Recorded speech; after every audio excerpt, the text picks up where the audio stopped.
This is a definition that, as the military has defined stability operations. We've taken the one out of JP3. There were a lot floating around 18 months ago, and we actually, of the few things that the joint community has published, and I'm sure that's heresy, that we've actually gleaned onto, this is one of them. It's very well written, and it covers a lot of things. If you'll notice, stability operations are conducted outside the United States.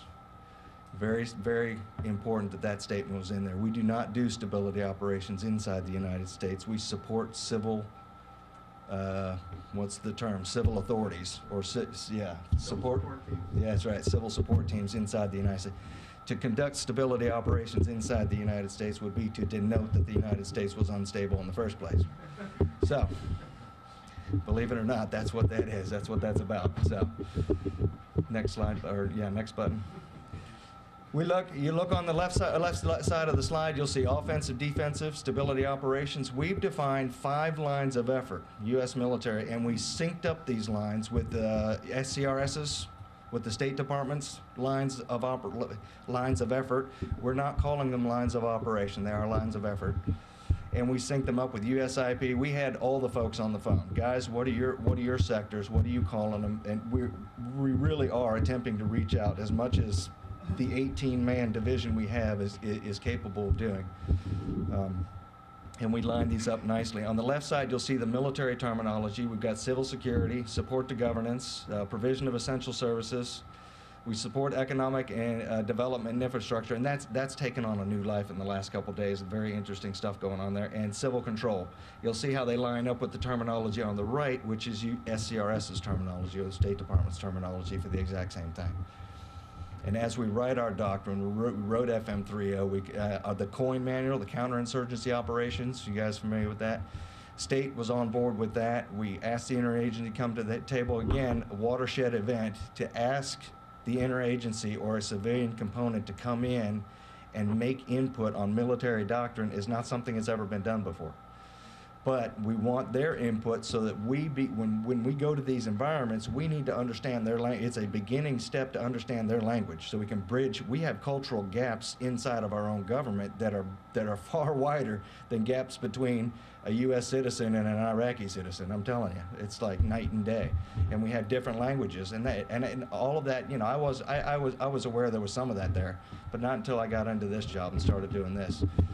And we really do need to ensure that we close that gap to make this a national effort. This is not a military effort. We are working for the State Department. We are very, very comfortable with that. We believe that's the way it should be. Next step.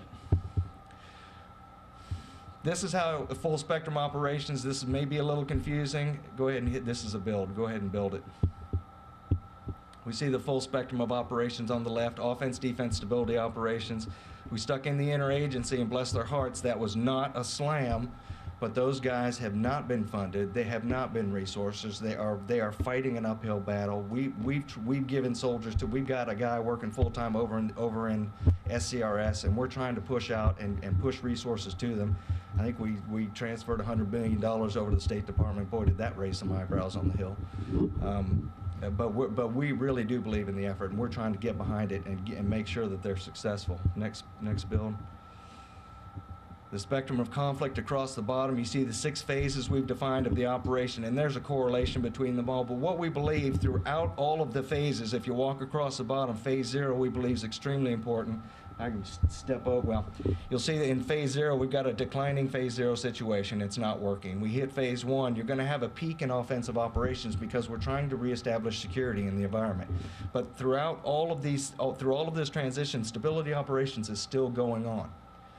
And defense is still going on. This is why we call it full spectrum operations. It's not you're doing one thing and that's all you're doing. You're doing all of these things at the same time. So every unit's got to be capable of doing everything because they don't know where they're going to wind up inside a theater. So inside a theater, there may be a full-blown combat operation going on in Fallujah, but over here in Balad or some other area, it's what we call the 3-block war, we've already started building schools. And we're building roads, and we're putting in infrastructure. And over in perhaps somewhere in Baghdad, we're bogged down, we're pinned down in a defensive operation. So in one theater of operations, we've got all of these efforts going on at the same time, which is why it's called full spectrum operations. Next slide. We begin to overlay the local political, go ahead and keep building it, the local political scenario, and you'll see there's a correlation between all of this. There's a correlation between full spectrum operations, there's a correlation between the different phases of operation that run across the bottom, and there's a correlation between all of this going on and the host nation itself. Okay, as we overlay, we've got a deteriorating environment, then it transitions to full military intervention, then we go to a security enabled environment. We start to enable the local citizens with the interagency and the citizenry help, and then at the end we've got self-governance. Okay, we've transitioned back to self-governance. So all of these things correlate, and there's a relationship between all of them. Next slide. This is another way of showing what's going on in full spectrum operations. If we use Iraq for an example, and we hate to do that because we know we're not going to fight this war, at least our philosophy is we're not going to fight this war again, and we're not going to build a military to refight an old war, but we are going to take lessons learned. You'll see the three core missions: stability, defense, offense, are three core missions. Are used in varying degrees. You know, it could be in one region in the NMC that the primary mission is stability operations, and defense and offense take a lesser role. In another region, offense is the primary mission, and you've got defense and stability in a lesser role. Again, it shows in one theater of operation the several different components of very dynamic environment. You could be doing stability operations in one block, and one block over you're fighting a full-scale war, and another block over you're pinned down, and you can't get anything done. So, and you can't take a special troops, like a special stability operations group, and say, okay, we know that that region's not going to flare up, so you can go over there and start your stability operation.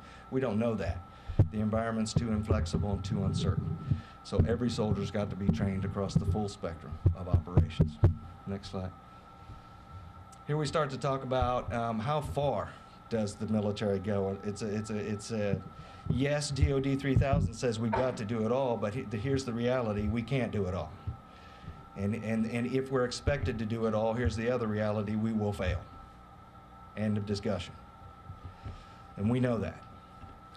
So as we lean forward, as a saying in the military, we don't want to lean so far forward we fall out of the foxhole, but we do want to lean forward enough that we're getting this job done. So the big question becomes, what is the gap? What and when will the U.S. government and the other agencies be able to come to the table? What is the definition of a secure environment? When will they come in to the theater? When it's secure. They say when it's secure. Okay, what is secure? Quantify that. Nobody wants to go there yet. Next slide. So there are some challenges in defining all of this and the relationships between the two. We see a capacity within ourselves to surge, to take up some of the gap inside of an operation. For example, in civil security, we may be able to go so far, and then we can surge a little farther. But we can't go all the way to the right. We cannot go all the way to the right and make that transition to the host nation government without the civilian piece there lending us a hand for the training and the setting up of the ministries and the things that we just don't normally or have not developed an expertise at right now.